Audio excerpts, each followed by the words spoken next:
ఇప్పుడు మీకు 3వ నెల.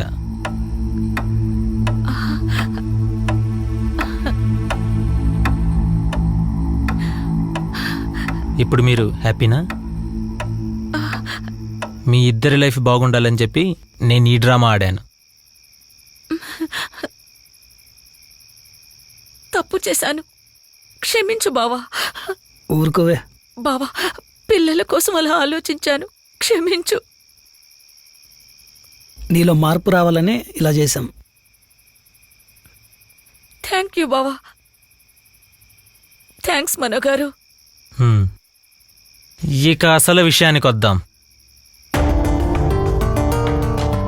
అసలు నేను ఈ ఊరొచ్చిందే ఈ డ్రామా ఆడిచ్చే ఈ వగలాడి పద్మిని కోసం. కరీంనగర్లో 100 మంది అబ్బాయిలని ఆన్లైన్లో ట్రాప్ చేసి డబ్బులు నొక్కి పారిపోయింది ఈ వయ్యారి. తనని పోలీసులు పట్టుకుంటుంటే తన పట్టి ఊడిపోయింది.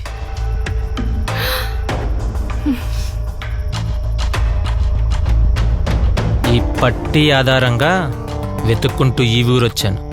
తన ప్లాన్ ప్రకారం మీ ఆయన కూడా ట్రాప్ చేయాలని చెప్పి చూసింది. తనే ట్రాప్ అయ్యింది. ఎలా ఉంది నా ట్రాప్? తనకి డౌట్ వచ్చి నన్ను వేసేయాలని చెప్పి వీణ్ణి వెంట పెట్టుకొచ్చింది. ఇక నీ కథకి ముగింపు వచ్చింది. హలో సార్, పద్మిని దొరికింది, వచ్చేయండి. వస్తున్నాం. ఏ పద్మిని? దొంగలు 1 అడుగు ముందుంటే పోలీసులు 10 అడుగుల ముందుంటారు. ఇక నీ చాప్టర్ క్లోజ్. ఇక జైల్లో కూర్చొని కొత్త ట్రాబుల్ గురించి ఆలోచించుకో. పోలీసులు వస్తున్నారు.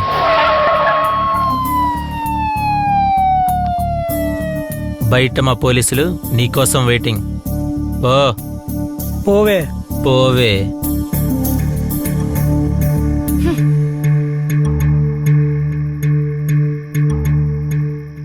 మొత్తానికి అనుకున్న పనులన్నీ చేసావురా, షబాష్.